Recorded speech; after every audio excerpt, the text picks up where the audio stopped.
يا الله يا رزاق يا الله يا رزاق يا الله.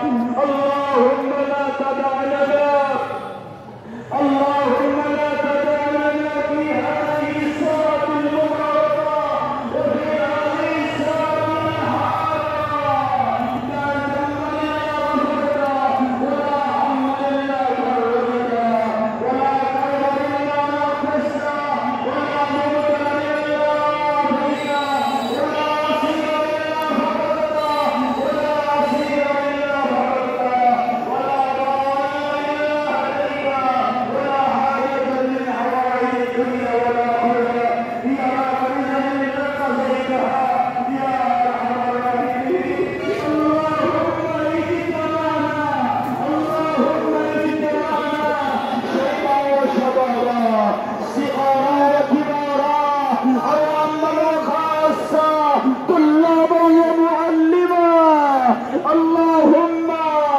اللهم نلتمس رزقك اللهم نلتمس رحمتك رحمة واسعة. ارض عنا يا الله ارض عنا يا الله وارحمنا يا الله واغثنا يا الله. اللهم اتنا غيثا مغيثا يا الله اللهم اتنا غيثا مغيثا يا الله. اللهم لنا إخوة في العصر ذاقوا العذاب والظلمة والقهر. اللهم فرج نسرانا اللهم فرج نسرانا. اللهم ارجع إلينا يا أول الأولين ويا آخر الآخرين ويا قاسم الجبارين ويا قاهر الظالمين ويا أرحم الراحمين. تعالى ظلم الظالمين وتعالى البلاء على المسلمين. اللهم انصر إخواننا في فلسطين اللهم انصر إخواننا في فلسطين على اليهود والمسلمين. اللهم أعطنا أعيننا بإعادة المسجد الأقصى لنحيي به بلدة ميتا ونسقيه مما خلقنا أنعاما وأناسيا كثيرا. ونشهد أن لا إله إلا الله وحده لا شريك له.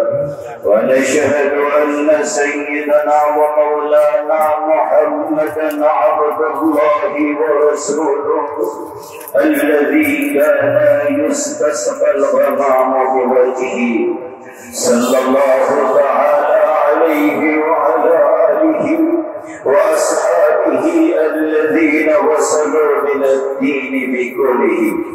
أما بعد فيا أيها المسلمون إنكم شكوتم جبر دياركم واستغار المطر عن إقبال زمانه عنكم.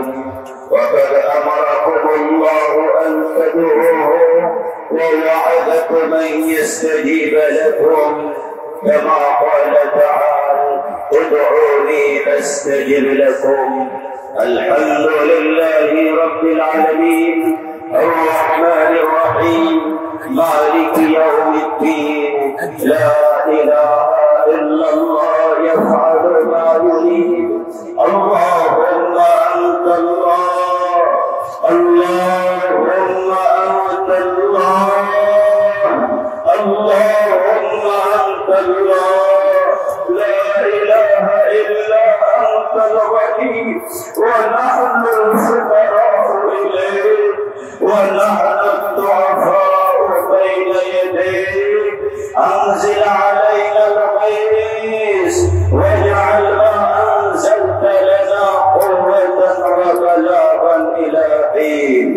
اللهم اسقنا غيثا مغيثا اللهم اسقنا غيثا مغيثا مريئا مريعا نافعا غير ضار عاجلا غير آجل. اللهم اسقنا غيثا مريعا طبقا عاجلا اللهم اسقنا غيثا مريعا طبقا عاجلا غير رائس نافيا غير ضار اللهم اسق عبادك وبهائمك وانشر رحمتك واحيي بلدك الميت اللهم صيبا نافعا اللهم اسقنا غيثا مغيثا مريعا غدقا مجللا عاما طبقا سحاء دائما طبقا سحاء دائما عباد الله رحمكم الله بارك الله لنا ولكم في القرآن العظيم ونفعنا وإياكم بالآيات والذكر الحكيم واستغفر الله لي ولكم ولسائر المسلمين واستغفروه إنه هو الغفور الرحيم.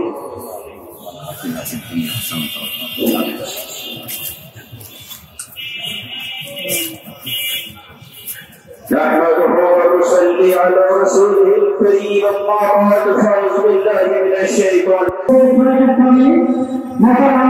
মৌলানা আব্দুর রহমান হুজুরকে আজকে এই সভাতে নিয়মিত করার জন্য অনুরোধ করছি।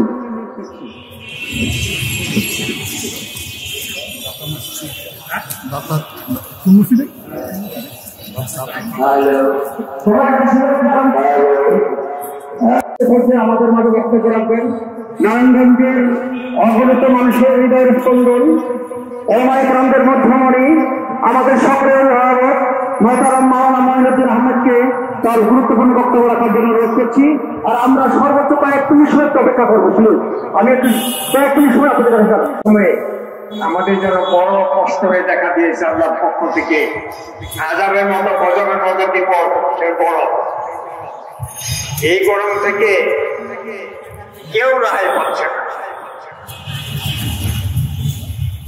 মানুষ যেমন খাবার পরে কষ্ট পাচ্ছে, কেউ পেট করে খাওয়ার মতো খাদ্য জোগাড় করতে পারছে না। বাজার থেকে কেনাকাটা করতে গিয়ে কারো পক্ষেই মন মতো বাজার করতে পারছে না। এমনি সময়ে এই গরমের যে কষ্ট, এই কষ্ট থেকে মুক্তি পাওয়ার জন্য আল্লাহ তাআলা ছাড়া আমার ভাইয়ের আজকের আয়োজন অতি গুরুত্বপূর্ণ। আল্লাহর রহমতে আমাদের মাঝে আপনাদের মতো ওই সময়ের মতো আমি আশা করি আল্লাহ যেন আমাদের এই ছোটখাটো আয়োজন করছি। মোটামুটি অসংখ্য গল্পার সম্মানিত উপস্থিতি মধ্যে আমাদের ভালো বক্তব্য রাখবেন নারায়ণগঞ্জের ওলামায়ে কেরামদের মধ্যমণি আমাদের প্রিয় ভাই মাওলানা আব্দুর রহমান সভাপতি সম্মানিত ভাই মুহতারাম মাওলানা মুজাহিদুর রহমানকে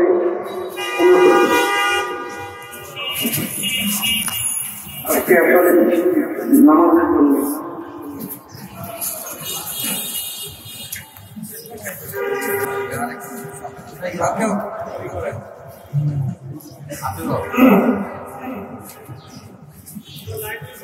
أنزل من السماء ماء فصارت أودية بقدره من السماء ماء أي رحمة অসংখ্য অগণিত মানুষ একসাথে বসলে দামি মজলিস হইতে আল্লাহ পাক সেখানে রহমত নাযিল করেন এবং বৃষ্টির মতো রহমত দেন। আমরা যে এতদিন সুখে শান্তিতে ছিলাম এটা একটু বোঝা দরকার। এই গরমের মাধ্যমে আমাদের সুখ অনুভব করা দরকার। এতদিন যে আল্লাহ তাআলা সুখ দিচ্ছেন কারণটা কি? এদেশে কিছু ভালো মানুষ আছেন, এই ভালো মানুষের কারণে আমরা সুখ শান্তি একটু পাই। আজকে এই যে বৃষ্টি হচ্ছেন এখানে আমরা উপস্থিত হচ্ছি, এটা আমাদের কারণে। আমাদের ভিতরে হিংসা, মারামারি, মারামারি, কাটাকাটি, বিপদ, শেখায় মিথ্যা মামলা, এরপরে যত ধরনের পাপ আছে সমস্ত পাপে আমরা লিপ্ত। এটা আমাদের হাতের কামাই করা। বৃষ্টি হচ্ছে না, এটা আপনার আমার হাতের কামাই করা। রাসূলুল্লাহ সাল্লাল্লাহু আলাইহি ওয়াসাল্লাম বলছেন কোরআনে কারীমের মধ্যে আছে সময় খুব সংক্ষেপ, এগুলির জন্য আক্ষেপ করে লাভ নেই, আমাদের হাতের কামাই করা। আজকে যদি কান্নাকাটি করে আমরা আল্লাহর দরবারে মাপ চাইতে পারি, আমরা যদি শুকরাইতে পারি, হয়তো আল্লাহ পাক রহমত থেকে বৃষ্টি দিতে পারেন। এই জন্য আমি সকলকে অনুরোধ জানাবো, আমরা অন্তত পক্ষে যে গুনাহের কারণে আল্লাহ পাকে যে গজব হিসেবে আমাদের বাড়াই দিচ্ছেন, আমরা যেন গুনাহের কাছ থেকে মুক্ত দূরে থাকতে পারি এবং আল্লাহ পাকের নৈকট্য হাসিল করতে পারি। সকলকে আহ্বান জানিয়ে আমি আমার সংক্ষিপ্ত বক্তব্য এখানে শেষ করছি। আসসালামু আলাইকুম।